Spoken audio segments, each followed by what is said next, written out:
It's been a while. Yeah, it's what, like 2 months, I think. Has it been that long? God, It's been since, I don't remember when. I think it was beginning of July. wow. I think I don't. Wow. I didn't pay close attention. I don't recall exactly. So, No, I'm uh, really, really awful with time, so it's hard to say. I know it's been a while, but I couldn't tell you. Yeah. So how have you so been? It sounds like a lot has changed. Or well, I mean, after the email that you had sent with the, you know, what sounds like a shift and or something. yes, yeah. Well, actually, there was that one, and then a few weeks later. See, that was somewhere in the middle or end of July, and then a couple of weeks later, there was this. There was a conversation between myself and the person who had been no longer is the guide at LU, Mm. and he said something to the effect of, and I could read it to you. I actually went ahead and got everything from that exchange and sent it to myself as an email to refer to in case it was helpful. But Yeah.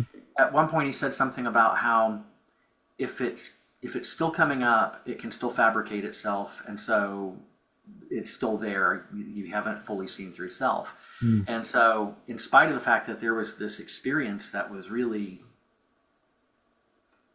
I don't know, I don't want to overstate it, but it was fairly profound. I mean, it definitely had a lot of weight. Mhm. There was still that um, um, doubt, questioning, and so what I did was I just started. I took a week off. He said, "Don't do anything for a week. Mhm. Just set everything aside." And so I did. But then after that conversation, a week later, I just went right back at it. Just I'd be laying awake at night or wake up early before the alarm clock in the morning, and I would lay in bed and I would just do this investigation. Trying to find, is there something left? Is it, if there is, what is it? Where is it? And the event itself, I wish it's so strange because it was there's this kind of amnesia around the second one. Mm. Fortunately, the first one I came home and I wrote something to the LU guide, and so that helped kind of cement it in. But the second one, I didn't do any writing. Didn't I talked to Suzanne about it and that was it. And so there's kind of this amnesia around it. There was this. As a result of the continuing investigation, there was this sense at some point of this sense of someoneness. Mm. And so I finally managed to zero in on it. And when I did, it was just like smoke. I mean, it was just gone in a moment. Exactly. Yeah, and that seemed to be, that seemed to do whatever needed to be done. Now, there were still some questions, still some doubt and skepticism because, this has been an ongoing process. I mean, there was a shift around this on a perfectly okay meeting with Pernil about Hmm. 2 years ago when she came to talk to us, to the group Yeah, there. I And remember that. then, huh? I remember that.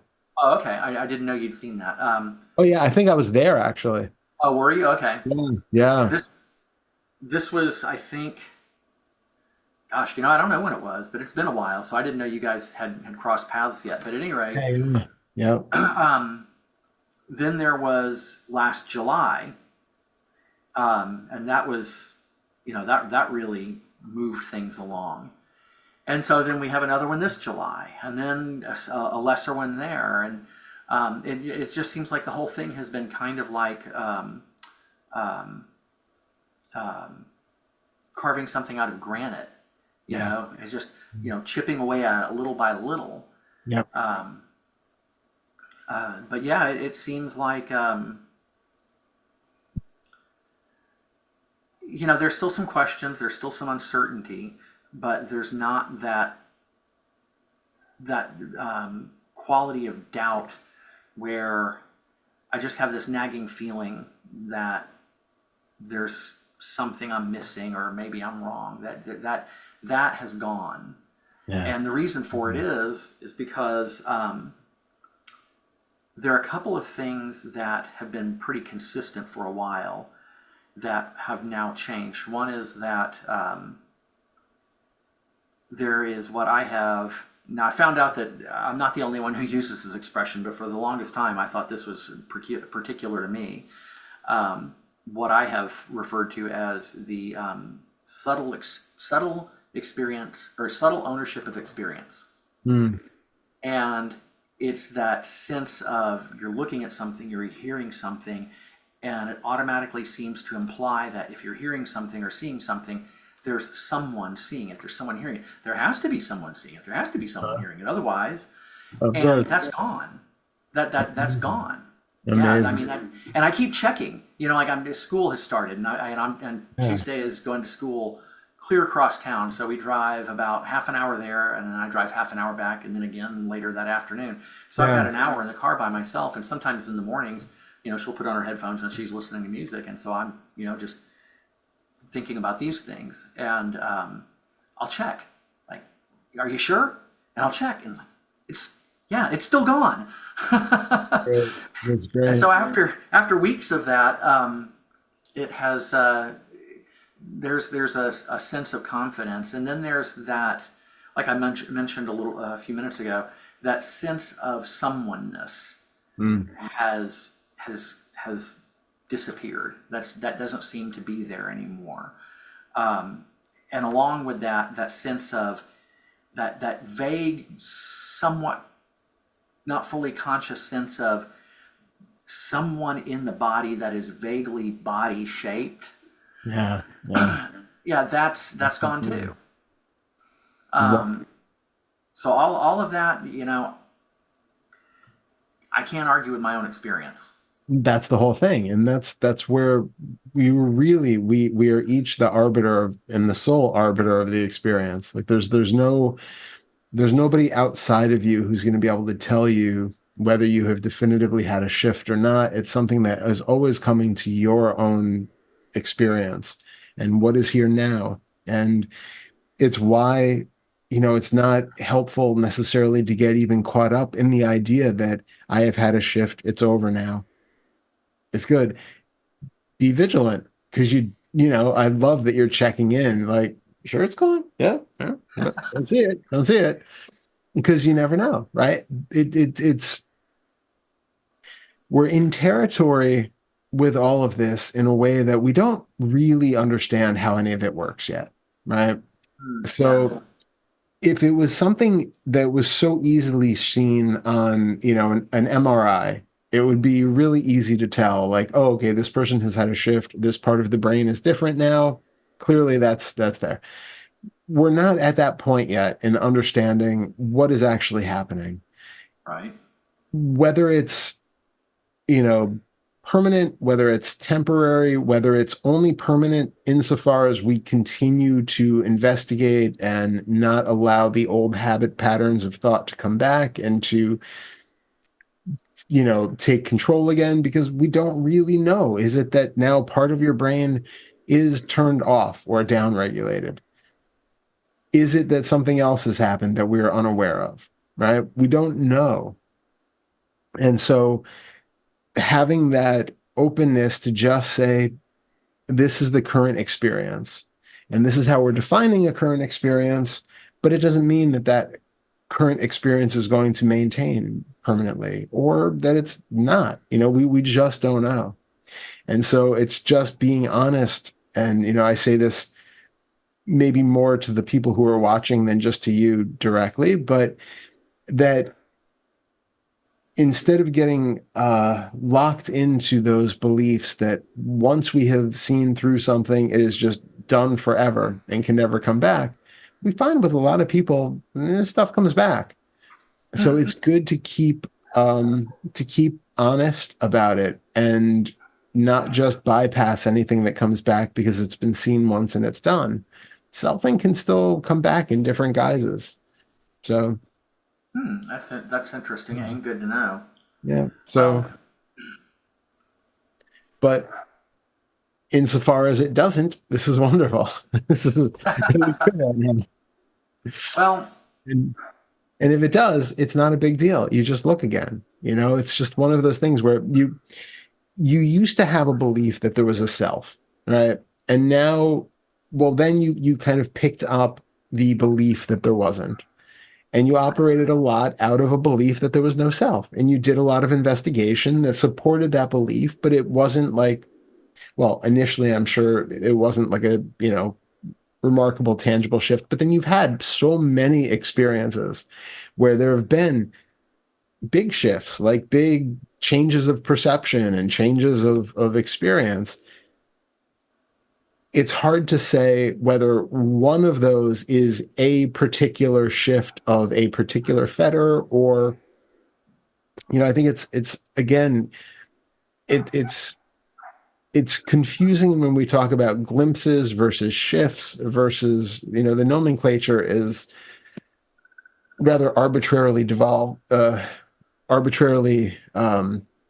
devised in some ways. Like it's hard to say when something is considered to be permanent versus when it's just some sort of temporary insight. And it's just something to keep in mind as you go forward. That well, I you're right.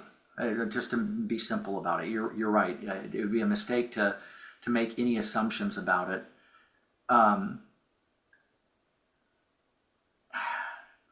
and having said that, I have had to remind myself that I made a commitment to myself some years ago about um, an unrelenting honesty, mm, and that applies to everything, but it definitely applies um, to this endeavor mm, specifically. And so there have been some times here in the last week or so where when I'm making the particularly when I'm making the drive back and forth, um, where the thought comes up that a reminder, okay, you have to tell yourself the truth about this, because there have been these little voices in the mind that are not real obvious. They're sort of, they could be overlooked easily. It'd be mm. easy for someone to miss them.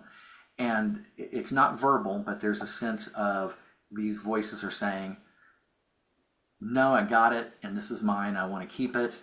And then the larger voice comes along and says, you know what? If that's not true, you have to be willing to let it go, Yeah. because otherwise, then what you're working towards, or what you've been trying to do, um, definitely becomes out of reach. Because then you're deluding yourself. Yeah. And these two things can't, deluding yourself and seeing the reality of things do not go hand in hand. Absolutely. But having said that, having had so many of these experiences of that experience of being liberated to some degree or another, and there's really never any language for this that Mm, I really care for, but that'll have to do. Um, this has a different quality to it, because mm. this has now been several weeks, and I keep looking, and I keep expecting to look at some point and find that, oh well, it's back, and I keep looking and it's not. Wonderful. And so there has, I'll be honest, there has developed a certain um, cautious um, cautious optimism Hmm. that um, we finally kind of crossed the threshold. Wonderful. So, And it's true. I mean, obviously, you're never going to go back to the belief that there's a self. right. You're never going back to a belief that there's a Darrell. So the only thing that could possibly come up again is that you have that sort of instinctual misattribution of whatever that sense field is that you're recognizing as being something that it's not. And that can only be there as long as you let it go uninvestigated. That's already happened. And I'm glad you said that because that clarifies it. I was trying to make sense out of what it was I kept bumping my nose into, and that's exactly it. Yeah. Was because I kind of had a sense that it was here, Yeah. and it really would jump out if I would close my eyes. It really came to the fore, Yeah. and then as you said that, I realized, oh, yeah, he's describing that very thing, and yeah, you're right, and I, I keep looking. I think I have a feeling I'll probably always be looking, and I don't mean in the sense of seeking, No, I but know. there's this habit that has become developed over the last year, of it's just a matter of habit, that looking for what's going on, Hmm. you know, how are things happening, how is um, um, this moment of experience being built up here, and so I could be wrong, but I think that that will always be there to some degree or another, and as long as it does, I think that that thing that you just described is always kind of gonna get busted. Absolutely. Yeah, I think it's a great thing. And this might just be, because I have that same tendency, but I think it's a really useful trait to have, to stay constantly curious and investigating every moment, at least every moment that that happens. That's why when I'm writing inquiries and all of that stuff, it's coming because there's constant inspection of what is happening right now, to the finest degree as I can manage, to really see, like, how is this illusion being fabricated? What is really showing up in the sense fields right now? Being as detailed about that as possible really helps to see that what I take to be distance is only, this sensation, this appearance. This is how it feels like it's being fabricated, how the self feels like it's being fabricated right now, seeing those different parts. And that really comes about through just constant curious exploration. And it's not that, I don't feel like I'm doing it because if I don't, I'm going to suddenly start, selfing, become identified or anything. But it's a constant, I think it's like you said, that there's a habit pattern that's been built up that is, I've been doing it for so many years that now it's just kind of the new habit pattern that goes on. It's the new conditioning that's playing out. But also, there's so much benefit to doing it that it really keeps you in a place where, you know, you're really seeing things for the raw sensations that they are, as opposed to allowing anything to be made out of it like we used to. Right. Um, so I find nothing wrong with that impulse to continually be present and investigative and curious. Yeah, for me, it's just a matter of trying to um, further build up that habit, because right now it's something that um, it happens on and off throughout the day. Yeah. It's sporadic, and there's this urge, this desire to be doing that more, with more frequency. And there's not any frustration, or you know, um, um, um, chiding or condemnation or anything of that. Yeah. Well, why can't you remember? It's nothing. None of that. It's just Yeah. need to remember to do this more. Just need to Yeah. remember to do this more. It would be great if we did this more. Um, and it just takes time. But there is there's something else that has come along with this, and that is that um, there are a lot of myths, for one thing, Yeah. and then expectations and beliefs um, about what it means to see through the illusion of self. Yeah. And I have an abundance of them, and unfortunately, over the years, thanks to the help of other people, I've learned to recognize most of those for what they are. And when they come up, a lot of the time, I can set them aside. There's still a percentage of them that, in conversation with other people, they'll point it out. Anyway, I say all of that to get to this idea that those expectations and ideas about what that means have created some confusion. And, in the last couple of weeks, there have been moments of, well, if you've seen through self, then why are you self-conscious? Or if you've seen through self, and I knew this was going to happen. I knew I would forget some of the really good ones, the really good examples. But anyway, there, I don't know that anyone could sit down and write out for someone else, it's going to look like this for you, or it looks like this in general for most people. I just don't think it's possible. It's not. So now I'm having to wade through and sort out, or even if it's not sort out, just try to make sense out of, okay, well, you've seen through self. Why would you care if you got 10 pounds you need to lose? Or whatever it is. There are a number of them that have shown up in the last few weeks. And, I'm sure it's just that there's something there that I don't understand yet. But it is kind of a little bit confusing and a little bit, I guess, just confusing.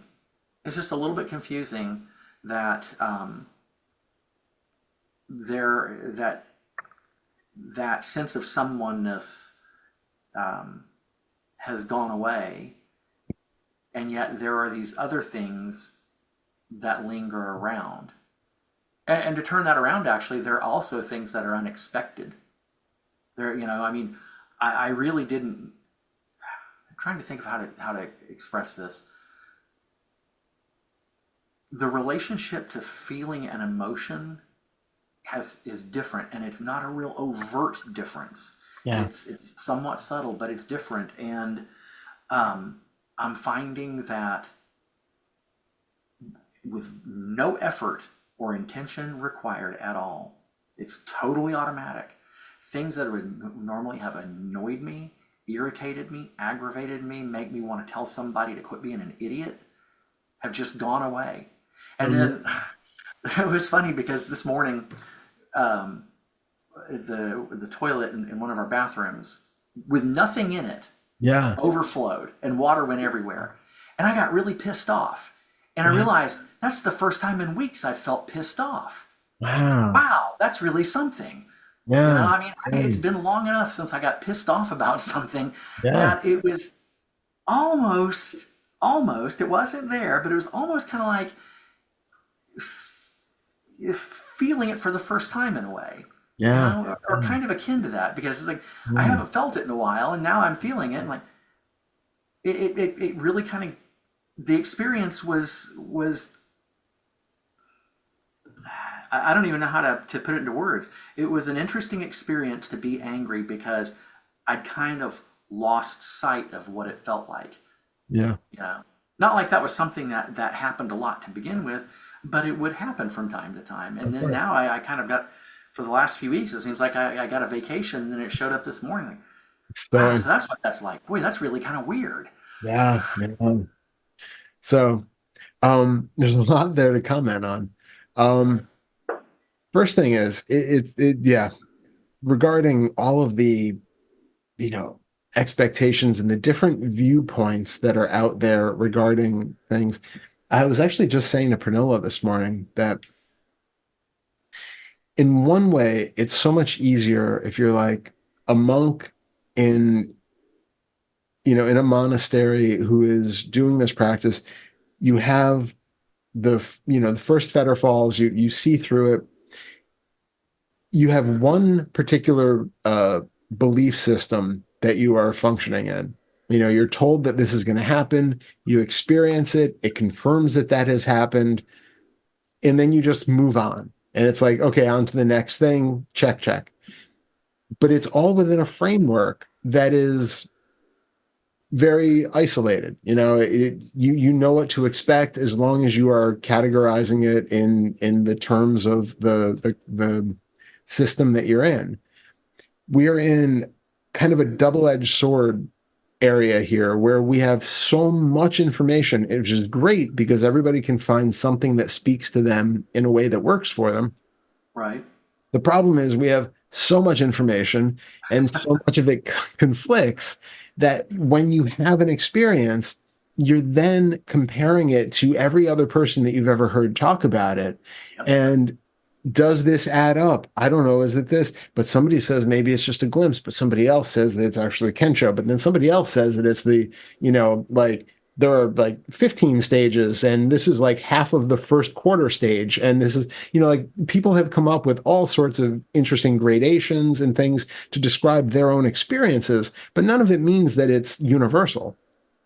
And so we then get really hooked into the doubt aspect of it, where if you're one of those people who wants to keep, if you're coming from a place of uncertainty to begin with, then we Mm-hmm. have an abundance of reasons to stay uncertain if you start to compare to everything that you can find on the internet.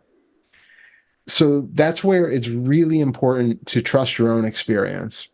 And, like also, like Pernilla was saying, the flip side to being a monk in a monastery is you can have that first, kensho, that first seeing through the self, and maybe everything is great, and then you move on to the next thing. But if you took that monk and put them, in the middle of Times Square or in the middle of, a family and having all the dramas of everyday life, are they still as awake in that situation as they were in the monastery? That Mm-hmm. we're also coming at it from a standpoint where we have a lot more stressors coming in from all different angles. We are tested in ways that traditionally people who are on the spiritual path would not be. You're taking a renunciation from all of this, which makes it much easier to become awake and peaceful and calm and above everything. Right. We're doing it as householders who are, in the middle of the shit, and then also, being tested as we're going. So it's an interesting thing. It's not to say that one is necessarily better than the other, but that there have to be different to compare ourselves from one to the other when we're in completely different situations. We have different backgrounds. We have, you know, people come in with all sorts of traumas and all sorts of baggages, and those things have to be worked through.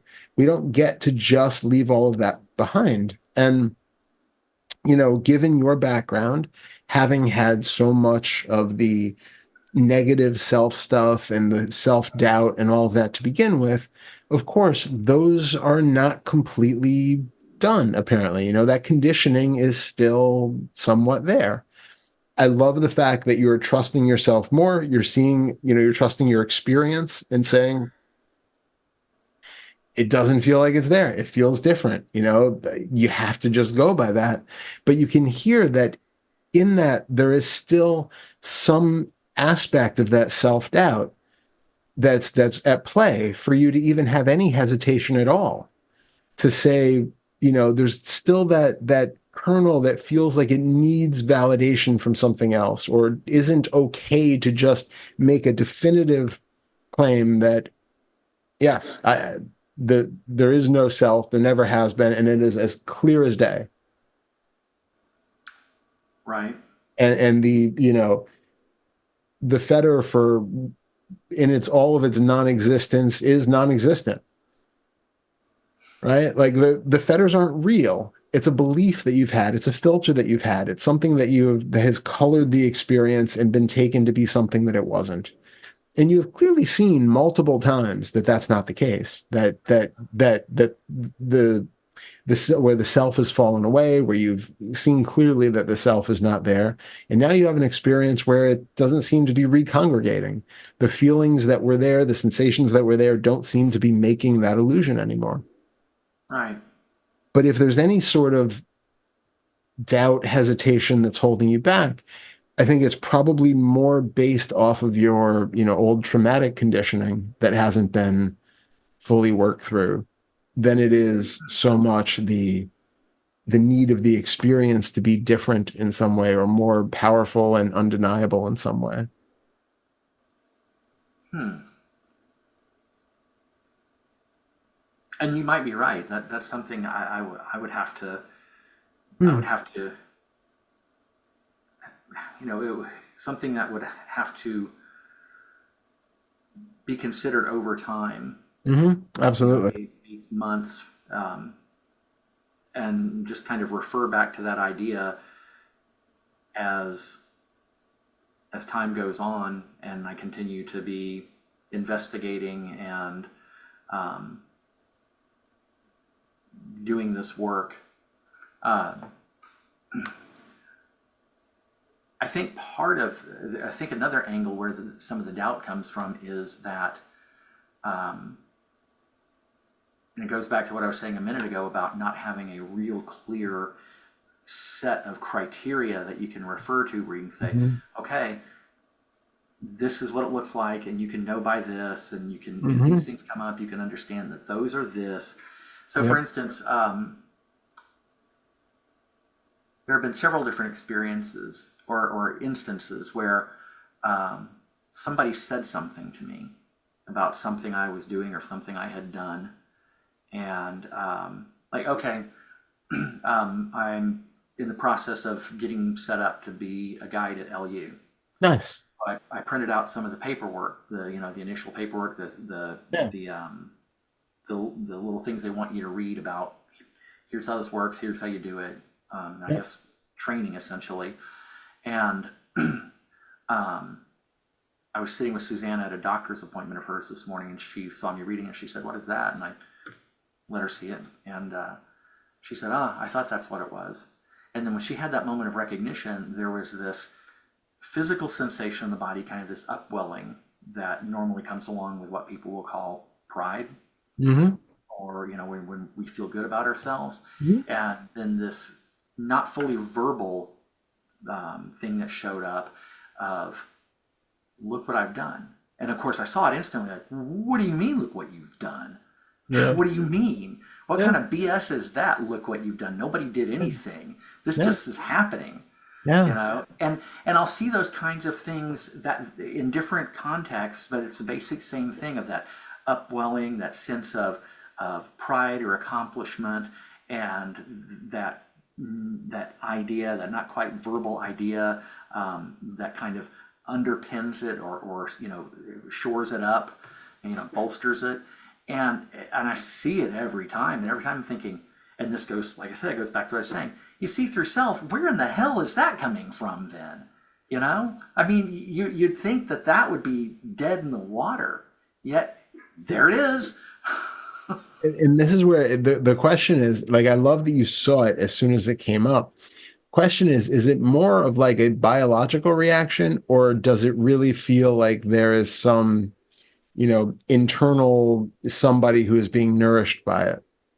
It's more of a biological, or I would say physical slash mental reaction. I mean, I guess that's still biological, but I'm trying to be really specific, Yeah. Yeah. rather than a sense of somebody. Because in the moment when it happens, I see it. I mean, the physical sensation has enough of a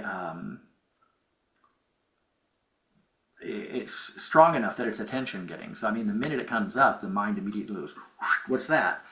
And so it's seen through in a moment. Mhm. So I can't say that it ever gets a chance to turn into a story that becomes someone. Yeah. It's more just largely a physical sensation accompanied by some sort of vague mental activity.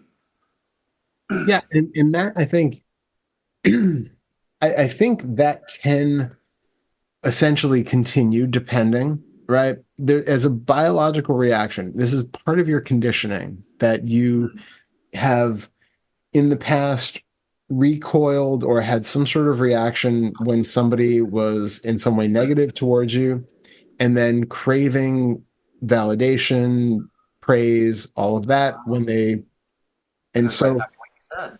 there's this natural, right? I remember years ago I had a thing where I was helping somebody out and I had rearranged this whole closet thing for them, and they were, so like effusive with their praise about it, and it was so funny to watch because I saw uh, there was a smile, there was this like feeling in the body, it was like this warm feeling that came up, but Mm-hmm. it was like purely biological. It was like nothing was going into anybody else. There was like nothing there that was like grabbing onto it and like getting like a sense of, up from it. It was just like the body is just responding. It's like the Yeah. praise comes in, the feel good chemicals are released, the body responds in its way, but it's not connected to anybody in there anymore. It's Right. not doing anything. It's not fulfilling a need or a goal, or there's no, rumination about it afterwards, thinking like, oh, they said that about me. It's so good. It's like it's none of that. It's like just that curious, like, huh, look at that happening. Like it's so strange because you can feel that it doesn't have a purpose anymore the way that it used to, but it's still just a natural biological uprising, very in a similar way to, you get uh I don't know, burn your hand on the stove, it's still going to hurt. You're still going to recoil and pull your hand off of the stove. It's not Right. like, oh, that's fine now. You're still reacting to it in that way. And I think but the difference is then you don't, yell at the stove and throw a pan or do whatever. It's just like, ooh, hot, hand comes back, praise comes in, body might still do its thing for a while, it's fine, right? It's just really looking into, now are you going to do more of this thing to get that feeling? Was there something there that is now craving worthy? Was there something that picked up on that and got something out of it, even as subtle as it is? Just being honest to that degree. Well, I kind of recoil from those things because to me they seem like at at best a pitfall, at worst a real trap. Yes, however, that's where we're still giving the thing power. If we need it, it has power. If we have to avoid it, it still has that power. The Uh, fact is, praise is completely empty. Remember, it doesn't matter what anybody actually says to you. It has no bearing on you or anything else. So if you have to stay away from it, it's because you still believe that there is some power in somebody giving you praise. There's not. right, Just like right. there's no power in somebody condemning you for something. There's no power. It's only if you feel it inside does it have any sort of relevance. Yeah. Okay. You're So right. it's actually a good thing, I think, to test yourself effectively. Can I be praised and not become egotistical about it? Can I be praised without feeling this thing? Can I, putting the hand on the stove is not the right metaphor here, but can I, do the thing that I once was, having somebody yelling at me? Can I do that without becoming reactive? Just staying away from people who are angry at you doesn't really help work with any sort of reactivity. It just keeps you from being in a situation where you might be tested. Right. Yeah. So there's something to be said for, not recoiling from any of it, just being honest with the actual outcome. Well, then, um, and that's helpful. I mean that's good to know. That helps me to that gives me a framework to understand that when it comes up. because I was misunderstanding it. Mm. So, you know, as I've been looking, continuing to look, trying to ferret out anything else that seems to that might be some sort of self or fabricating of a self. The two things that I have kind of put my finger on are thinking and feeling, Mm. in that thinking, when thoughts happen, there seems to be a quality of self to them. And I wonder, this is my take on it, I wonder if it's not just that two things. One, thinking has been done for a long time now. We Mhm. got decades of thinking. The other thing is that thinking is as close in as anything can get. I mean, Yeah, thinking happens right here, it does. and so that creates a sense of an assumption and sense of somehow thinking pertains to someone or a self. And so I've been spending some time over the last week or so investigating that, trying to see what's happening there. And right now, I it's pretty inconclusive. The only thing that I can say with any degree of comfort would be that it doesn't feel like it's a me thinking. It just feels like it has a quality of the thing that I thought was me in it. Mm. But it's hard to get a fix on. And feeling seems to be more or less the same way, because again, it's that close, you Yeah. know. And but I wouldn't want to have to try to help somebody else with that right now, because it's unclear for me. I wouldn't be able to really help someone else sort that out. Yeah. When it's still kind of up in the air for me. Well, my first question is regarding the thoughts, the thinking. Are all thoughts, do all thoughts have that kind of self-implication, or are they only certain, or is it only certain types of thoughts? I think it's only certain types of thoughts, it seems, because some thoughts, they do seem to have less substance or meat or whatever it is. They seem to be more, kind of like clouds or smoke. They Hmm. just seem to be more insubstantial than others. Yeah. And notice if it's the ones that are more self-referential that tend to be the stickiest thoughts, right? Okay. If you're Yeah. just having a thought about like a random movie that you watched that doesn't really have any relevance to your situation, but it's just like, the image just pops up for a second in the mind, it's not Right. terribly that sticky. It doesn't really feel like it implies a me most of the time. But how much of your thoughts, and this is where also it's relevant to notice whether they are visual thoughts or auditory thoughts, Oh. because auditory thoughts tend to have that extra layer of hearing my own voice, what I take Yes. my voice to be, that's right here in Yes. the head. So of You're course it's absolutely right. me talking, probably about me, because most of my thoughts are self-referential. What I'm going to do later today. It's what I have to do and what this person said to me and what I'm going to say back. And those are, of course, deeply, deeply self-referential and deeply ingrained with that feeling of I, because that's constantly supporting it. Of course, what if I think tonight I'm going to eat a bowl of ice cream, who do I think that's referring to? Right? Like there's an idea there that there is something here which is going to look forward to then eating a bowl of ice cream later on in the night at some point.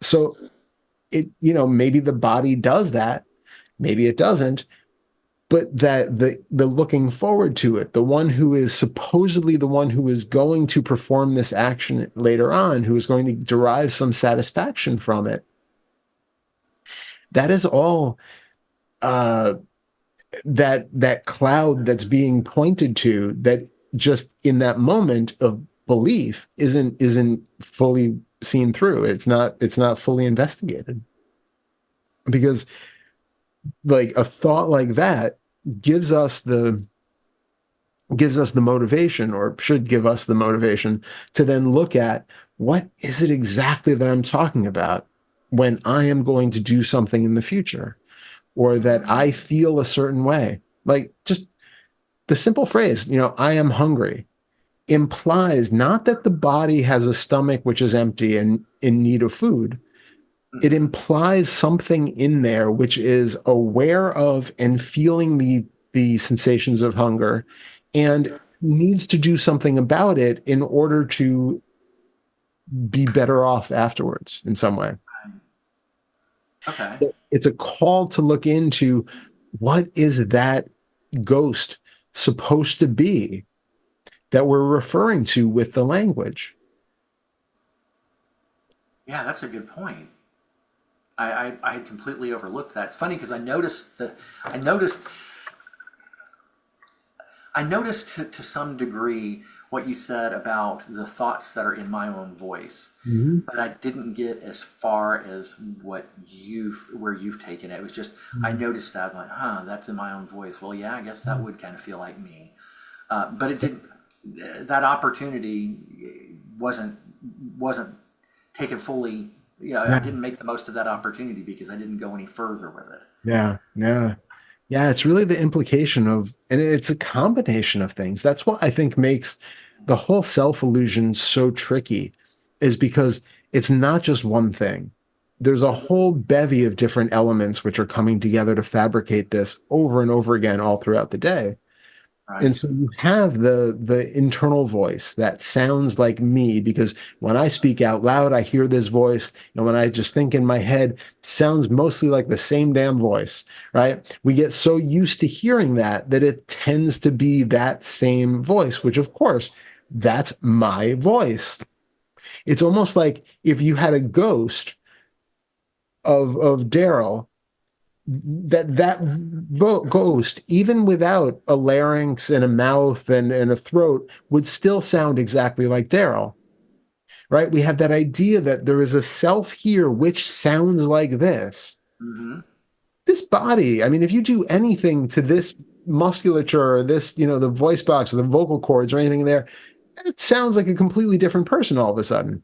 Right. You're just hearing the echo chamber of the body, right? It's the instrument of the body that is making the sound. It has nothing to do with some internal self nature in there that sounds like this. And yet that's the sort of assumption that we take.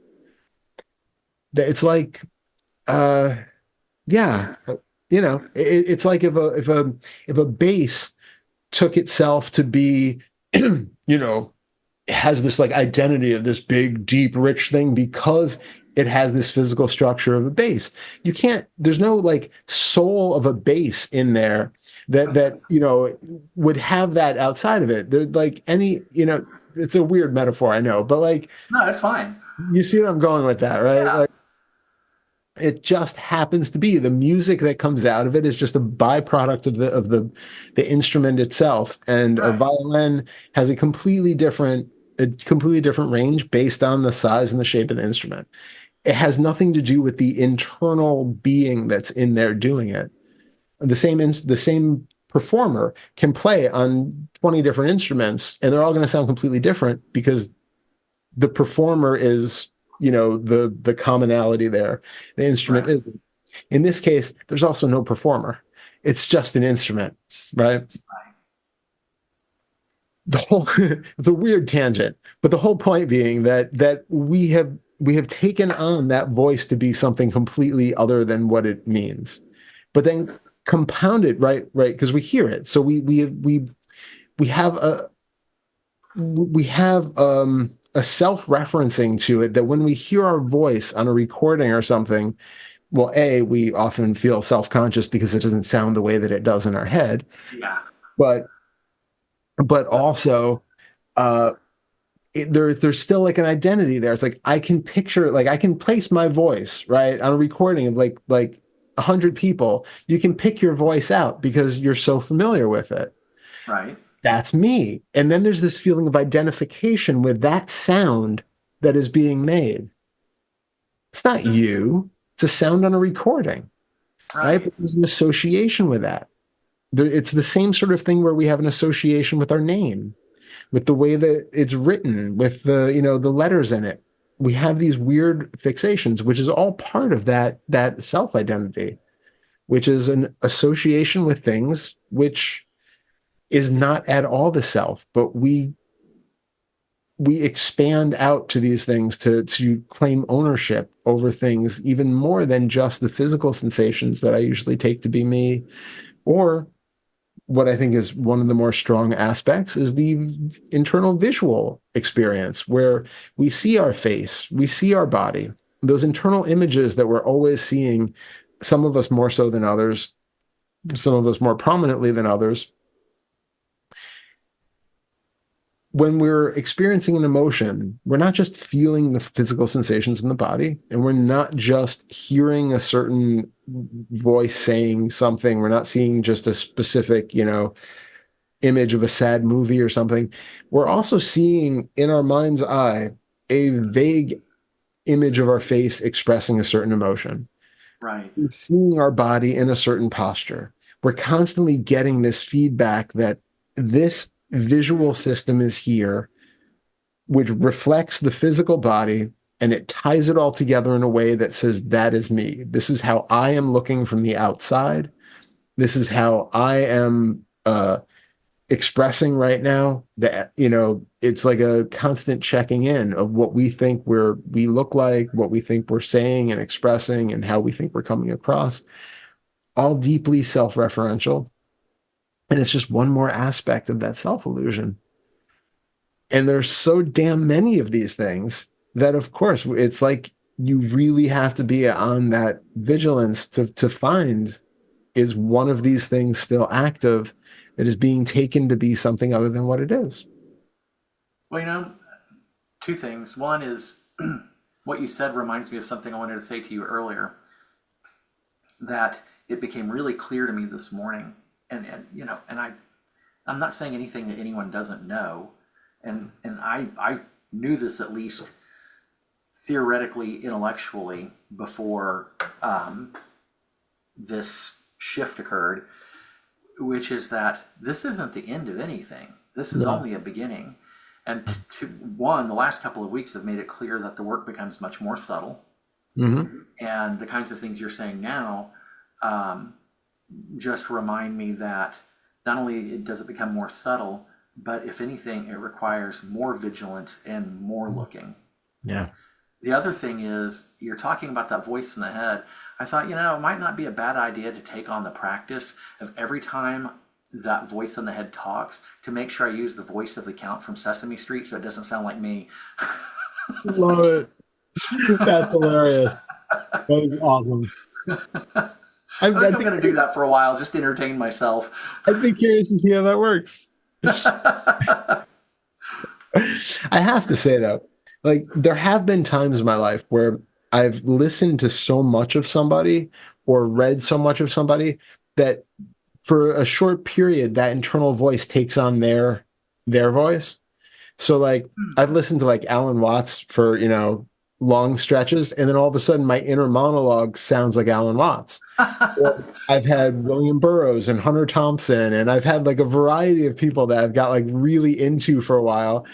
And then all of a sudden it's like I'm walking through the day and I've got them in my head instead. And so it's really not something that is set in stone, and absolutely not something that is coming from a me who is this, Right. permanent entity. It's just sort of, I think the mind is so used to hearing this voice that it's the one that it kind of speaks in. It's the one that this stuff gets translated into, but it Right. doesn't mean that it's actually the sound itself, right? Like when we think to ourselves something verbal, and I think we've talked about this in the past, that even when we're not saying it out loud, the tongue still moves, the jaw still moves. There are still these little micro movements. And so there Right. is a very small auditory sound that's being made. but it's not the same as what you're hearing in your head. Right. There is this built-in mental habit of taking what we hear as our voice and then using that. And I think it's really interesting because we started watching some videos with people who have aphantasia, and I forget what it's called when they don't have any internal audio. It's a very different word. So aphantasia is where you don't have any internal visual sense. You can't see any images in your mind at all. And then the other one, or no, there's no a at the beginning. It's or anyway, it's something. When you can't, there's no internal monologue. You don't hear anything in your mind. Um, Interesting. it is, and yet they still think in ways that sound, well, different, but they kind of get to the same endpoint. And so, in listening to this one woman, what I was actually thinking, and I've clearly not done any research on this, I don't know, but what came across the way that she was describing it is that it sounds like we have an aspect of the brain that is creating a thought, like the reason I say this is because she can read, right? She was like saying she reads like, like 100 and some books a year, um, but she does not see any images of what she's reading, and she doesn't hear a voice as she's reading it. She just knows it as she reads it, and then you could ask her questions afterwards, and she knows it, but she doesn't read it the way that most of us would read. And so what I was thinking is that actually, we have this idea that to see, to learn something, to hear and to know something, we have to have like a visual representation of it or an auditory representation of it to sort of lock it in. But in listening to her talk, it actually sounds like there is a part of the brain that has some sort of raw knowing, like raw information gathering and storing, that it is not necessary to have a visual or auditory representation of for that knowing to take place. Hmm. So, in other words, if you were reading a book about, a red house on a field, you don't actually have to see that red house on the field to know the facts of it. And it actually sounds like the visual representation of it is a secondary phenomenon for us. That you hear the words, there is an understanding somewhere that I cannot possibly explain that gathers what a red house on a field is, has like a mental map of that without actually having to show that on that internal screen or to hear it said out loud in the mind. It's just known on a different level. Huh. And so it makes all of those thoughts that we take to be so necessary and relevant completely secondary and completely irrelevant if that's the case. Well, that's very much like something that I've gone back and forth with myself about, which is a funny sentence, over the course of the summer, but especially in the last few weeks. Because at first it was sort of taken for granted when I started doing started investigating how an apparent decision comes to be. Mm-hmm. And at one point in time, there was this idea that, well, it does seem like that voice in the mind saying something about it plays some kind of role in it. And then in the last, I don't know, month, there have been a number of instances where, and keep in mind that voice saying that keeps coming back with that. It's like it's trying to win a debate with itself. Yeah, Like, yeah. oh, that really, this is the mind saying something about it, and then that thing happening. There's some sort of, like, there's not, because over and over it's been seen clearly many times that more often than not that action is undertaken and nothing was said in the mind about it at all. It's just Absolutely. whoop, off to do that thing. you Exactly. know? Exactly. But there's this secondary thing that happens, and we take that. It's amazing because we don't necessarily associate ourselves with that unconscious knowing of what's going to happen or the unconscious doing. we Huh. we identify with the voice that is completely unnecessary. We identify with the image that is completely secondary to the knowing. We Huh. identify with the absolute unnecessary detritus of the experience, as opposed to the actual just base level knowing that we somehow know and we don't know how we know. Right. Like Hmm. Pernilla was saying, and I have never learned to do this. She had learned how to do, speed reading many years ago, and like she can just like it's so interesting to me because she can read and she will just read, big blocks of text and completely understand what she's reading, but does not hear it at all in her head and has no visual representation of any of it. It's just she can read it and it's just locked in and she knows it. But she can do it the other way because I was having her talking about like poetry and like you how do you get any enjoyment out of that because you're not seeing it, you're not hearing it, you're not it's like there's a musicality and a wordplay and all of that stuff that's in there, and so she can like sort of intentionally okay, now I'm reading it this way and experience it that way, but otherwise it's possible for her to completely experience it without that, which I just find fascinating. That is interesting. Yeah, yeah, I don't even understand how that happens, but obviously it exactly. does. But I think it's pointing to that same thing as the people with aphantasia and the inability to hear, where it's like the mind is still taking stuff in and is understanding it without needing to represent it secondarily in one of our senses. Hmm. Yeah. It means there's a whole set of processes going on that are really kind of below our threshold of awareness. And obviously there are. I think there are way more than we are aware of. Yeah. It sounds like what we get in our conscious experience is, the very little tip of the iceberg sticking up. And Yeah. most of all the processing is done way below deck. Yeah.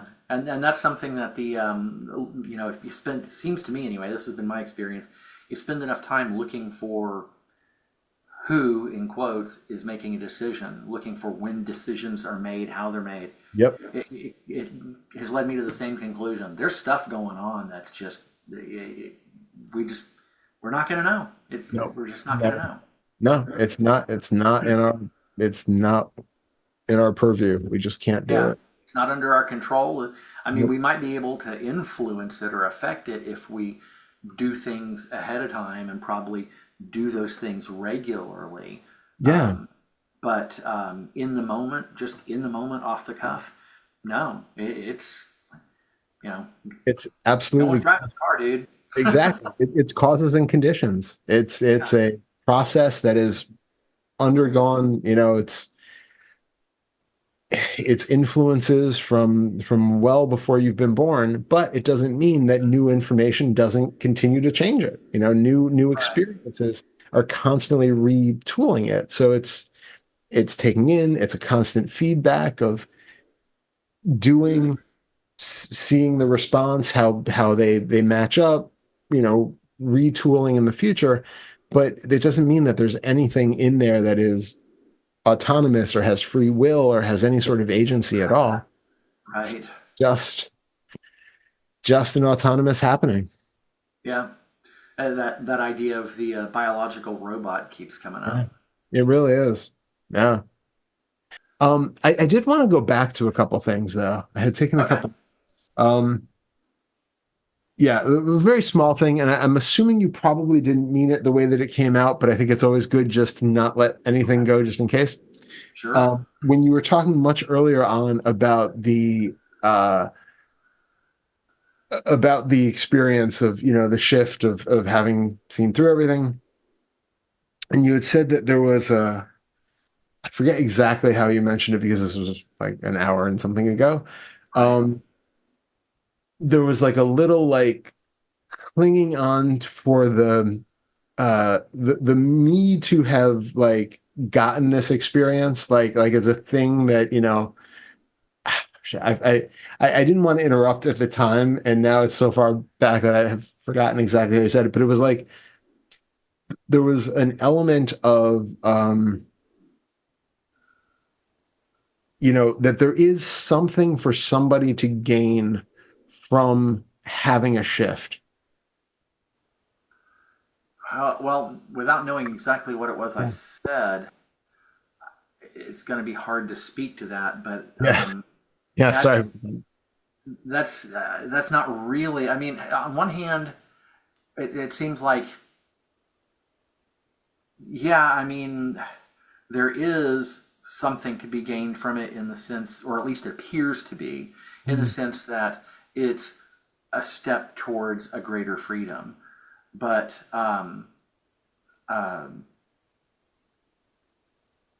I don't know that that's how I feel about it. Um, It to was me, just the way that you phrased it, that the way it came out. I'm like, man, I can't let that go completely. I'm not sure that it was something that was really meant exactly the way that it was, but it was one of those like, hmm, well, um, it's on the recording. So, yeah, it's on the recording. If you happen to go back and find it, and you can let me know. But yeah,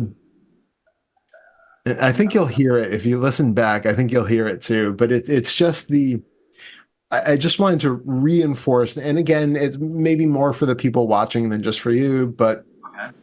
the idea that there is somebody who is getting something out of the process is Oh, reinforcing that. oh no, no, Yeah. that's not the case at all. I mean, Yeah. Well, but the way I regret that I don't have it, in mind exactly how you say it, but the phrasing of it was such that it kind of implied that there was okay. even subtly somebody who is getting this thing I think it No. might have been when we were talking about doubt, and it was something about that yeah, I think it was around there that it was like about you getting the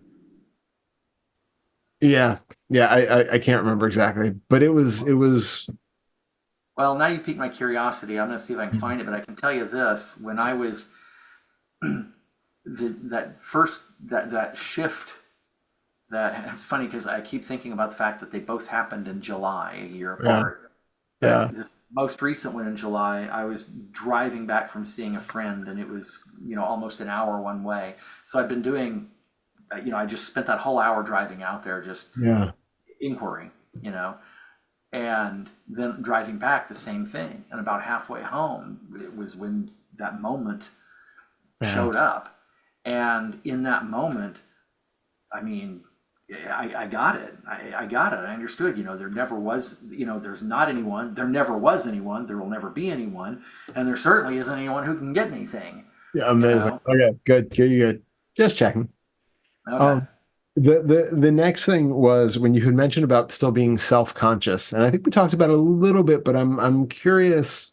It was when you were saying about there being like inconsistencies, or the with hearing other people say different things, and you'd like to kind of know for sure what was like a normal part of it. And then we got talking about the feeling of pride that came up with the document. But I was curious what you meant when you had said about still being self-conscious, because I wrote down that word because it jumped out at me. Well, okay, but the incident that even brought that to light was, for as long as I can remember, at least since probably sometime in my late teens. Um, I don't like going around without a shirt on. Mm, Just feel yep, kind of exposed, kind of vulnerable. Don't know what that's about. yep, And so I was doing something the other day, and I wound up having to kind of go do something, and I didn't have a shirt on. And that feeling, that kind of vulnerable, exposed, sort of self conscious feeling was there. I'm like, well, but who the hell is here to feel self conscious? Mm. It just really kind of leaves you scratching your head. Yeah, that is one of those things though that can be more of a second fetter issue because I think it also ties in, like you had mentioned about weight and still being having weight concerns. And I think both of those things tend to have more of a second fetter kind of a root where Excuse me. it's okay. Go ahead.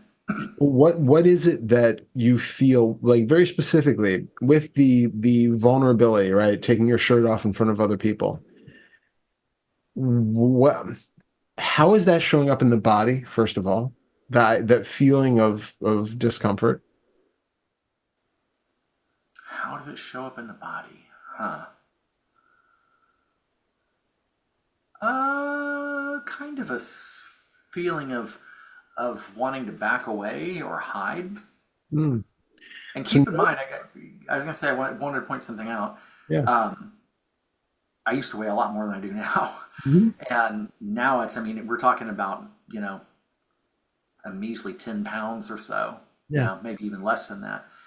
But even if I was at perfect weight and Yeah. was just perfectly slim, I would still feel that way Mhm. because there might be something tied into that other thing, but even without that, there's still something there, and I don't know what that is. But yeah, that feeling is one of, um, you know, can I get away from the situation? Can I back out of this?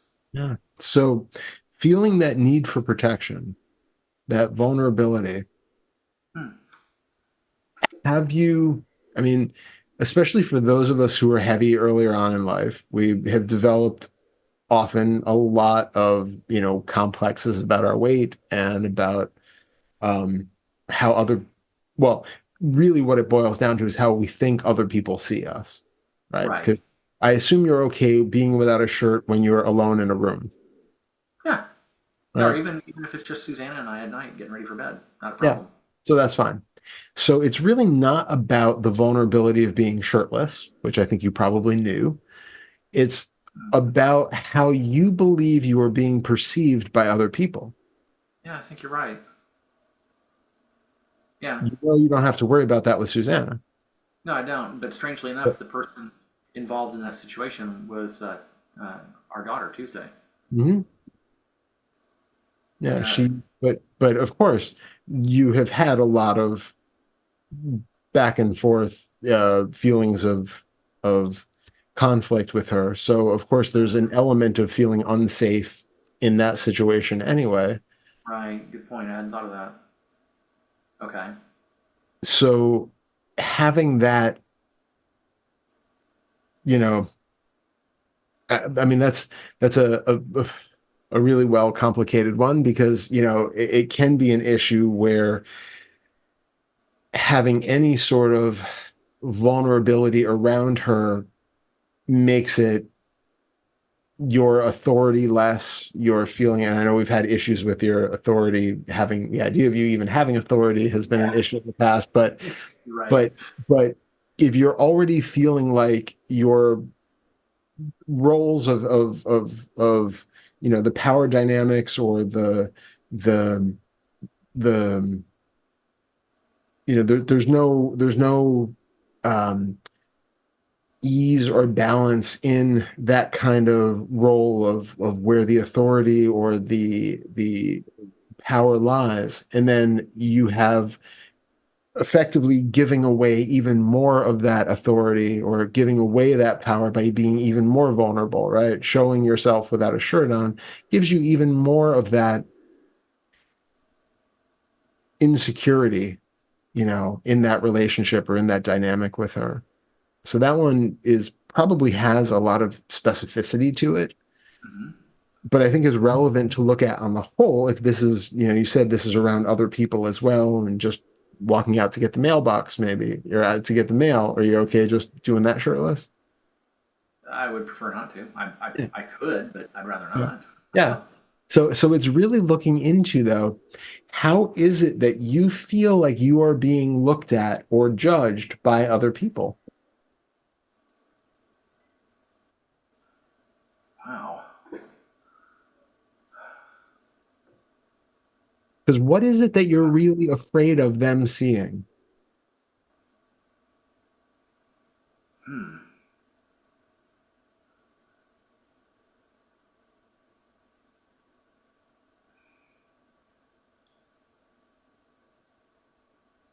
I really don't know. Um, and usually that, you know, seems like it's not unusual that, you ask me these questions and I can usually get some sort of sense, Mm-hmm. but I'm really stumped. Um, I'll mention this real quickly, and it may not have any relevance. I don't know. But as you were talking, um, the thing that came to mind was um, there was this time when I was a kid, grade school age, and decided to take part in the talent show. And the thing that I did for the talent show couldn't have gone Mm. any worse. And in front of everyone at the school, just bombed. You Yeah. know, like Hiroshima and Nagasaki bombed. I mean, just Yeah. really, it couldn't. It just wasn't possible for it to go any more poorly. And um, that's one of two or three things that, um, when it comes to the issue of being vulnerable or exposed, that seems to, it just seems like that's in the mix. Yeah. Um, but otherwise, I don't know. I'm not sure. Um, It's one of those things that can be useful to do the reparenting or the seventh fetter stuff with, going back to the times in your life where you felt like you were either vulnerable like that, mhm. whether there were times that you were body shamed or shamed yourself for your body, especially if you had hangups for being overweight. That can be a really big thing. Um, the more important question now is really, when I ask about other people, what are you afraid that other people are going to think about you or how they're going to judge you?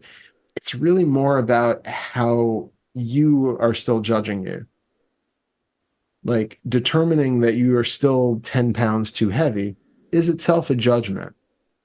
And there Yeah. might be any number of, it could be from a BMI standpoint where you're just like, no, no, simple height and weight facts, but it could probably have some more emotional ties to it. There's something more that's not quite as pure as, I know a person of this height and this, body and ethnicity and blah blah blah should be this, this weight. It's not that clear cut anyway, but without, I suspect you probably aren't coming from it from that clinical of a standard, right? No, no, not really. So it's really relevant to look into still, how do you feel the judgment towards your own body? Huh. Well, it's really, hmm. It's,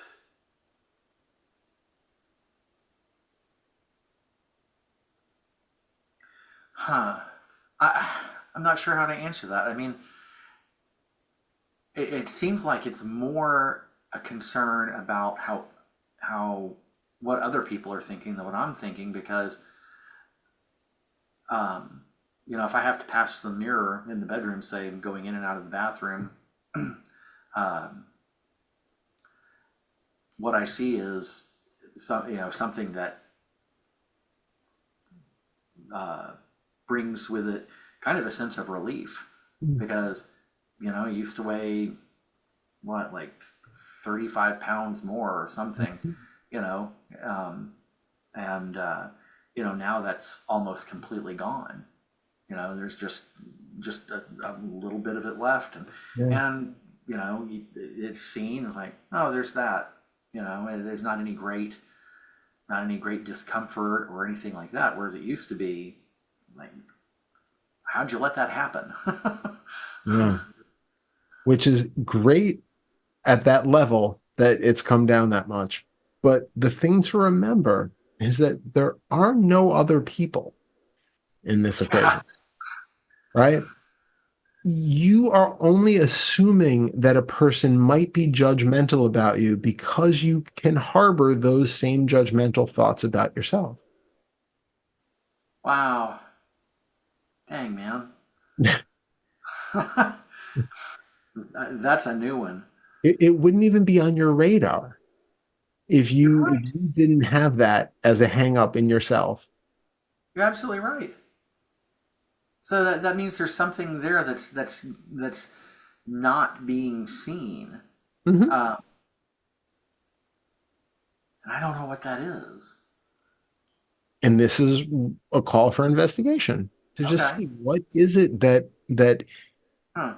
put yourself in the, you don't have to necessarily do it, but do the thought experiment. Okay, I'm going to take off my shirt and I'm going to walk through a mall shirtless. Where are people looking and what are they saying? Okay. So try that as an experiment and an exercise. Yeah, and see Okay. what comes up. Where do you think those people's eyes are going to be drawn to? And write down all the things that you think they are saying about you. Because Okay. guess what? Those people don't exist. Those are things you are saying about you. Okay. All right. I'm gonna do it. I'm curious. I want to know. Yeah, completely. It's going to be, I think, really, really eye opening. Okay. Oh, I'm really my curiosity is really piqued. Good, I'm good. wondering what's going on here. Because this is the thing, right? We even, you know, a like a bodybuilder who has spent, years of his life getting in the most top shape he could possibly be in, super confident with, being shirtless and mostly naked all the time. There are many people who are going to look at that picture and go, ah, it's disgusting. That's Yeah. gross, right? Yeah. Like completely. But to him, that's like the peak of incredibleness, like this is the this is showing off all of my hard work and this is what I find to be beautiful. But there is no consistency with humanity's viewpoint on whether you are attractive or not. Some people are into I really find that skinny people. weird. Some people are into really heavy people. Some people are into bald people. Some people are into hairy people. Like it's, really buff people, kind of overweight dad bod people. Like, it doesn't, there's no consistency there. So we have certain cultural things that we get brought up ingrained into us. But beyond those, I mean, we have taken those on, right? Because they're part of our culture. We absorb what we've been taught that being overweight is not okay. Being, bald of head or hairy of back is not okay. Like we have all of these things which we're taught culturally here is not okay. But in Europe, in the Middle East, in Africa, and other places, everybody has different ideas of what is okay or not, and what is attractive and what's not.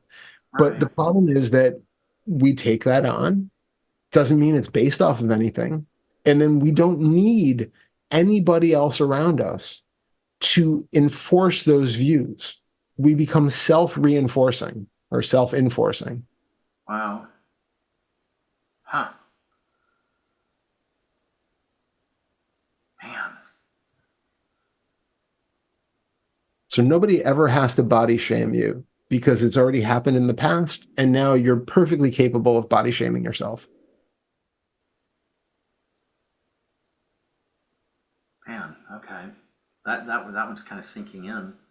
I mean, we've talked about things of this sort, Mhm. variations on this idea, but this is maybe it's because of the context. I don't know. This Yeah. has a bit of a different twist to it.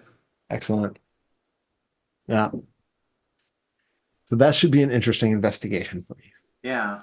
Well, and it's always interesting to and good to be reminded of the fact that perspective is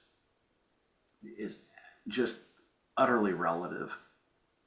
You know, Completely. there's not any fixed point that you can refer to and say this is like that. Yeah. Yeah. Absolutely. I mean, we're very fortunate to be able to see into cultures all around the world to see how beauty standards are completely different depending on the culture. Right. How our ideas of absolutely anything. I mean, we have all of these like internet memes of like the gold and black dress versus blue, and that whole thing that came out like, oh God, it was pre-COVID, wasn't it? It was like there was like a picture of a dress that was going around the internet, and it was like depending on how you would see it, depending on the person and depending on what you're viewing, it was either I think blue and black or gold and something other color. And it was like this huge, internet debate about what color was this dress really. And it was like this whole thing for a while. It was absolutely everywhere. I'm shocked that you have not run into this. It's The like, way I use the internet is but I steer around all of almost all of that kind of stuff. it was I everywhere. It was just on TV. It was like everything. It was like well, we don't for watch TV. We just have yeah, streaming services, so yeah. No, you I wouldn't have don't seen watch it. much of that. Yeah, yeah. I mean, it was quite a while ago, but it's like it still gets referenced a lot in Huh. sort of illusions and in the mental, because it's one of those things. And there was the whole Yanni and Laurel thing, which you probably also missed, I missed that one too. like a digitized voice. And depending on, there are actually different factors involved. So, well, actually, let me go back to the dress. The interesting thing that one of the explanations I've seen of that is that depending on whether the reason why you would see it as either blue or gold is based on your upbringing. If you were raised indoors mostly, where you had a lot of like orange, incandescent light, your brain learned that that's what indoor lighting looked like. And it assumes, because this picture was taken like in a thrift stop or in some store, that the lighting must be that color. But if you were somebody who grew up outside where the light has a much more bluish tint to it, you assume your brain has learned as a child that this is what light looks like. And so it sees it a different way. And there's like a thing, and these are like scientific, I've read some articles that are explaining that this is why, and it's based off of our like where we got the preponderance of our light from as a child, that it influences the color that we assume the thing is based on the lighting that we assume it has, because everything we see is just projection. Maybe there's something else beyond that too, but this was like one of the explanations of why this was such a big thing. Well, no one ever bothered to say anything about the variance in computer monitors and phone screens? Well, there's also that too, but apparently it wasn't really a thing. Where that came into effect actually was with the Yanni and Laurel audio one, because Okay. again, you could hear it two different ways depending. And what it actually turned out to be is it has more to do with what you're listening to it on. It depended on the ability of the device to produce bass frequencies versus mostly treble frequencies. Okay. So it was something where, because of the way that this digital audio was created, they were kind of both nested in a sense, but you could hear it very clearly one way depending on how you were listening to. But that being said, I remember watching it like it was on TV, watching it with my mom, and us both hearing it from the same TV completely different. So Wow. there's also some weird internal variation of what you would hear. So I don't know all that, but anyway, the whole point being this, like dredging up the past from like 15 years ago or something, but like the whole point of this being that everything we see and hear and taste and smell and touch is a projection of the mind, a projection of the brain. And it is completely influenced by everything that we have seen and heard and tasted and smelled and touched before. Right. And there is no universal, unbiased uh, experience of anything. Yeah. It's all our biased subjective view. We see what we bring to whatever it is we're seeing. We do.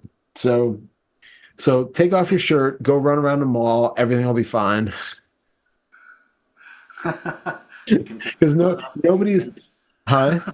You can take your clothes off when you dance. You remember that? Exactly. Yeah, completely.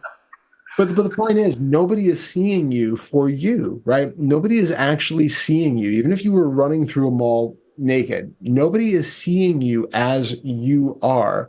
They are seeing their projections of you based upon all of their past baggage, Yeah, you're right.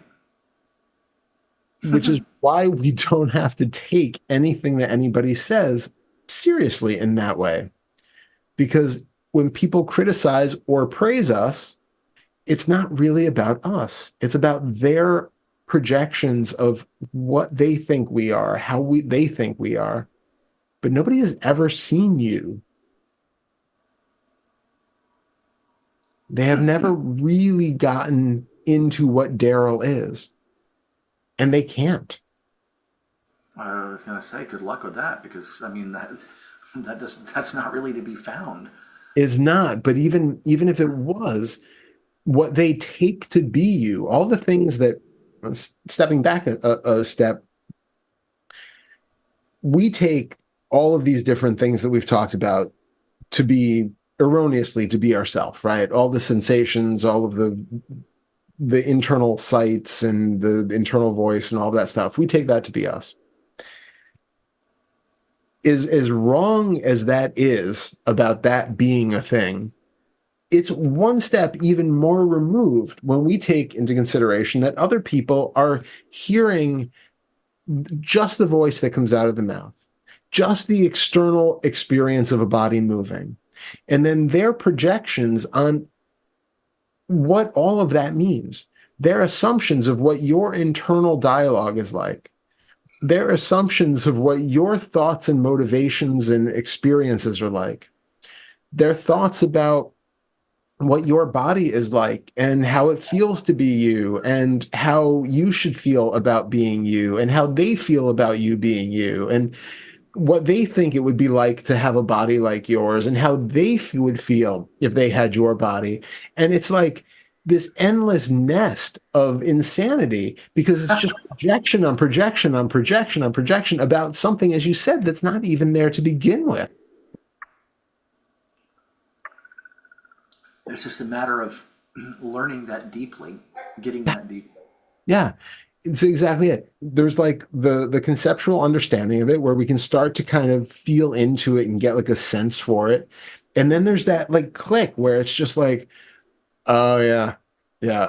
I'm living in a virtual reality world where none of this has any, real basis on anything. Like nobody is, not to be solipsistic or anything, but nobody can ever have any sort of direct interaction in that way. Right. We cannot touch the actual essence of what anything is. And that goes for a tree as much as a person, as much as a rock, as anything else. We do not know what any of these things are. And when we start to make judgments about other people and assume that we know who they are and what they're like, and it could be interpersonal or it can be on the political stage or whatever else, when we start to make those assumptions, we are always pointing that finger back at us. We're always judging ourselves in some way by what we see, what we believe we see in other people. So anytime we say something or think something about another person, that means we have to redirect the attention back here and find out where that's coming from, because that's not about them, that's about us. Exactly. It's how we see them. And there's a reason that we see them that way.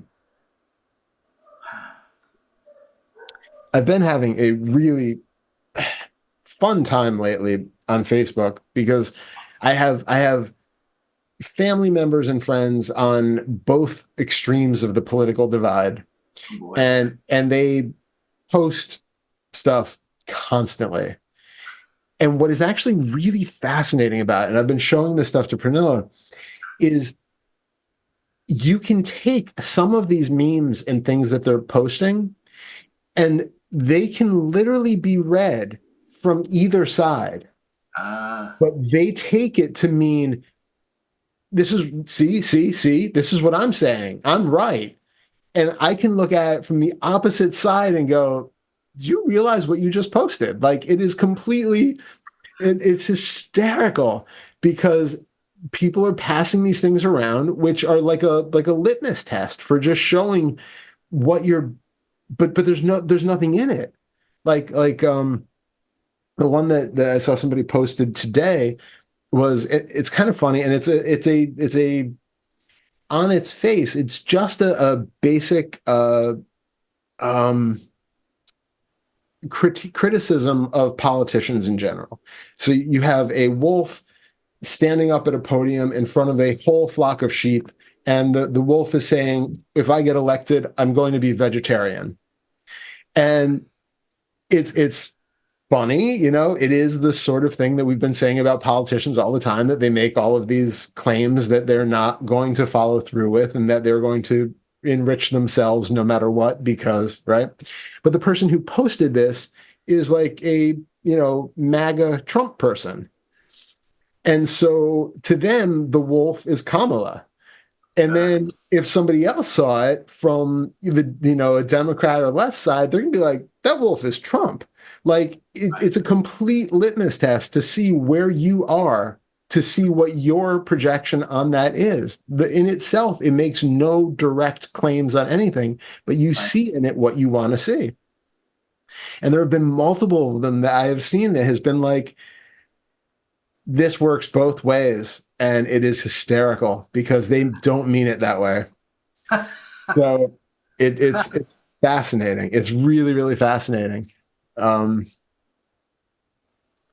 and it just shows what's going on in you. Hmm. Well, you know, we've had conversations more or less of this sort before in the past, and I've always understood it intellectually um, and agreed with it. I mean, it makes perfect sense, but uh, it's like I said a few minutes ago. It's a matter of internalizing it more deeply, Yeah. because as much as it seems absolutely true, it's easy to forget. And Yeah, then, absolutely. you know, whether it's any of the people that pass through my life that um, might stimulate a certain feeling. Hmm. And I mean, I guess it's good that I you know, to some degree over a period of time, I stopped taking that stuff as seriously as I used to. But the fact that it still comes up is what that's what I'm wondering about. You know, In some cases, a lot of these things just need time to work their way. You know, it's like it's it's been a cycle. It's been, you know, it's been a rock or a boulder rolling downhill for a long time. It takes a while for it to slow down. It's not just seeing through the self isn't just an, you know, impenetrable wall that just stops all of the conditioning. right, Behaviors, the patterns, the thoughts, they're continuing. And it's taking bit by bit, it's seeing over and over again that, oh, wait a minute, that was a one-sided thing. That experience comes up, and then you recognize in that moment that just because I feel this feeling of righteous indignation about something, oh, okay, wait a minute. You know, you feel the sensation of it. You feel what's really behind it. You feel, is this because of you are, you know, you can always go back to the second fetter stuff if it's something like this, because if you're feeling that sort of righteous indignation, is it because you are identifying as the victim in this situation? How are you making this news story or this other event about you? How is that touching somehow something internally that still needs your attention? right. If we're feeling these things, it's generally because there's still something in there that hasn't been met. And it's probably more one of the trauma, historic, emotional, early belief types of things that we need to work with.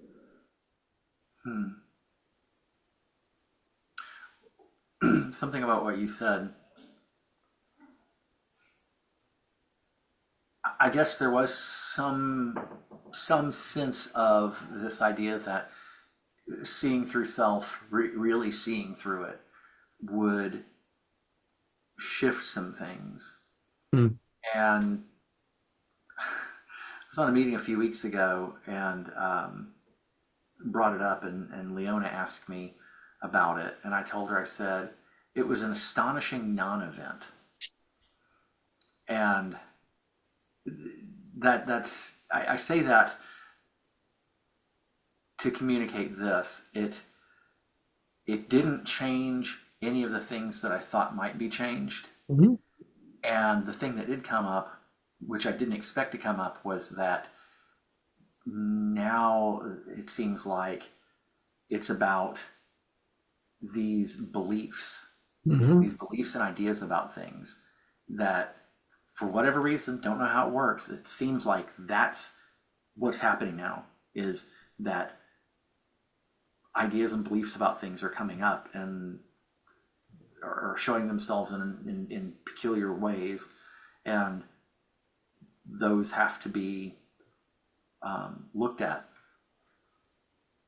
And actually, in some cases, they have to be found, because there will be something there that kind of raises a little flag, like, okay, hold on a minute, there's something over here, and it's like fumbling around in the dark, and then eventually you fumble enough and you go, oh, okay, so there's this idea about things. That's what that is. Yeah. Yeah. But it's really good because the less identification you have, the more you're able to objectively just in discover and investigate the beliefs. If you were really deeply invested in the identification of the belief, it's much harder to work with. We have to lose levels of identification in order to make it manageable, to make it so that you can even see around the fact that that belief isn't true. So it's the only reason why we say that it's easier to work with fetters 4 and 5, with the desire and the aversion stuff, after you have seen through self, because the before then we have the absolute idea, like the conviction that that checkout person was rude to me, and she really, was just, it was unacceptable, and I have to go to the manager and I have to, like, play that whole thing because this is about defending me and everybody else, and well, it becomes that whole thing, right? But when you start to like lose that sense of self and identity, then you can start to look at, well, was she really rude to me?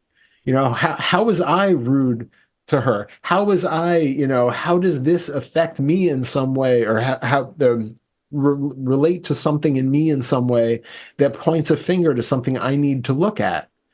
Then you're not defensive anymore. Then you're just curious about how it is that, like, why does it upset me that she didn't say, thank you, have a good day? Okay, well, now I can investigate that. Otherwise, you would be so caught up in your own story that investigation would be completely off the table. You can't see Right. past. So now you're at the position where it's much easier to investigate these things because you're not identified with them. They're still there. The beliefs are still there because they haven't been let go of, perhaps, or the old traumatic residue is still there, or the behavioral patterns still happen, or the thoughts still happen. But it's the identification that, yes, they are true. This is happening for a reason, and I have to, maintain it or whatever. That's not there anymore, right? You can just investigate from that scientific, curious standpoint. Why is that happening? Oh, and now I can let it go because it's not talking about me. There's nothing personal here. It's just a pattern of behavior. It's just a thought. It's an old belief. So So, it just shows up that there's a lot of work to be done. And welcome that's to fine. the path. Yeah, that's fine. That's Yeah, fine. Certainly better than the alternative. absolutely. And anytime something provokes a reaction inside, have to start getting used to this idea that that's an indicator that there's something there that needs to be taken, is worth looking into. Yeah. Which brings me actually to the last thing that I had written down. What's up with getting pissed off at a toilet? I don't know. I really don't know. I mean, it was the most absurd thing. I think it had to do with this idea that it should work, and we don't. We've got these things that need to be replaced. I don't know why. I mean, did the people who lived here before just put something new in and that was cheap when they left, or was that what they lived with? I don't know, but it should do this and it doesn't, and here I am, going to war with this thing, and Uh-huh. water is going everywhere, and none of this is a big deal. Of course. None of this is a big deal, but I think it really just hinges on the idea that it's supposed to be like this. Yeah. Yeah. It's how very fifth federy of you. Yeah. It's that idea that I anticipated a working toilet. This toilet overflowed. I was anticipating spending my night doing this, and now I'm plunging a toilet and fixing the water. And Cleaning up water, right? yeah, And it reminds me of something a friend of mine says. She says, "Expectations decrease joy." yeah, Now, we, true. we can pick that apart. That's not to my mind an ideal saying, but I get the gist of it. I mean, I have these expectations, and those expectations created a moment that I really wouldn't prefer to have. Yeah, of course. And we could flip it around and say expectations cause suffering because Yes, yes. they do. Yeah, yeah. Other than that, completely true. Yeah, I mean, like today actually was a perfect example that again, I'm on this computer in here because my laptop started making that really weird sound. And I was originally like the idea for today, I didn't have anything till like 4 o'clock in the afternoon. So I was like, oh, I'm gonna do a bunch of writing and it's gonna be, no, no, no. Instead, I was like looking up researching computers, so I because got to get a new laptop, and so ended up spending hours doing research on computers and there was something else that I ended up I don't remember what it was anymore, but like it was just the day did not go at all as anticipated, but it's just like okay, this is the new thing, so let's do this new thing. And it's not fighting against it. It's not like, oh, I really wanted to write. It's just, huh, all right. Guess I'm looking up a computer now. Yeah, and you know, considering that most of my days don't go the way I anticipate they're going to go, you think I'd have a lot of practice at that. Yeah. Yeah. And yet we And still have it in our minds that we can predict the future and that things are going to happen the way that I think they're going to happen. talk about an idea I need to get over. Exactly. Yeah. Yeah. But I think there's also something there too, that's probably a large part of the toilet issue. But I think it was interesting too that there was a little bit of like judgment when you said about the other owners and not having Oh yeah, good toilets, yeah. right? So there's something there too where there's a judgment element, there's some blaming that's happening in there. If the other owners had better taste and had put in better fixtures, then you know there are things, but that's a defense against again feeling the discomfort of just simply fixing and mopping up water from an overflowing toilet.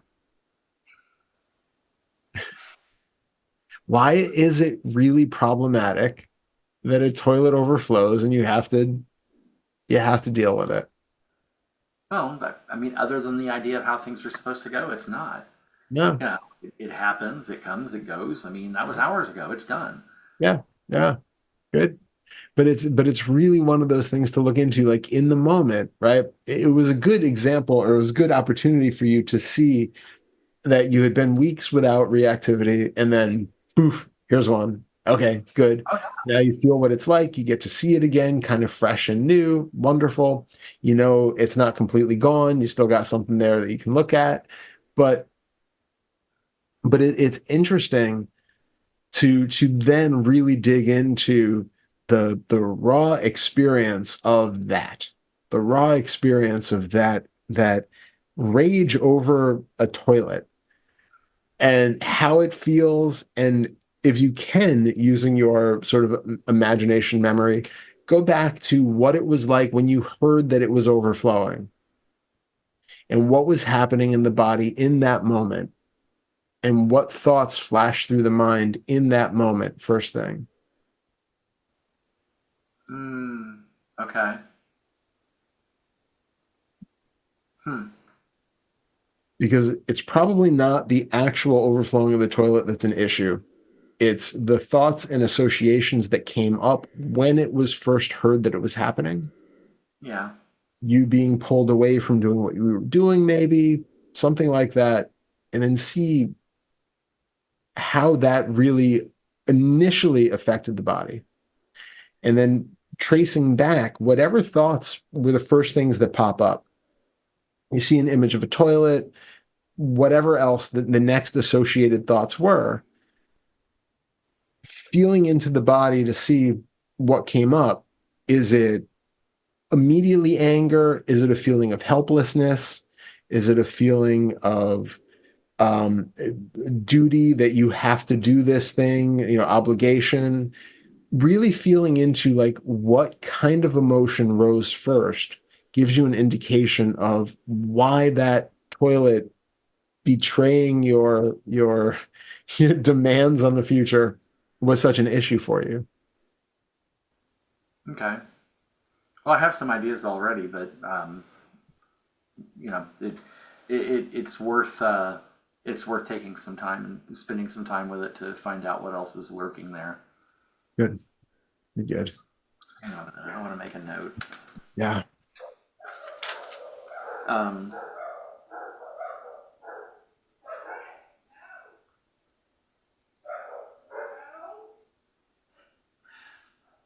um,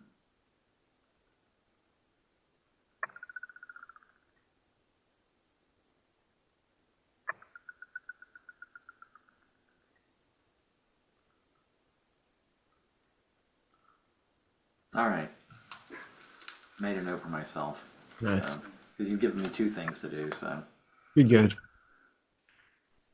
Anything else? I think we should probably it's getting late here and I'm yes, I can see. It's I can't even see the house across the street anymore. yeah, but anything before we wrap up that's No, there's nothing pressing. I mean, there's all kinds of stuff going on, but it can wait for another time because it's not killing me. So good. I'm so pleased at how well, you've the experiences that you've had recently and how well things have been going. It's really wonderful. So I don't want to downplay that or take anything away from it by, what we talked about this earlier with, it, everything being sort of impermanent and never really knowing for sure. But I don't want to downplay that in any way. I think it's really amazing. But you know, like we talked about, it's just remaining conscious, constantly curious and vigilant. well, and and you're saying that earlier was fine. It didn't. It did was not disappointing at all. It just touches on my sense of the need for an unrelenting, unremitting honesty with ourselves about what we're doing.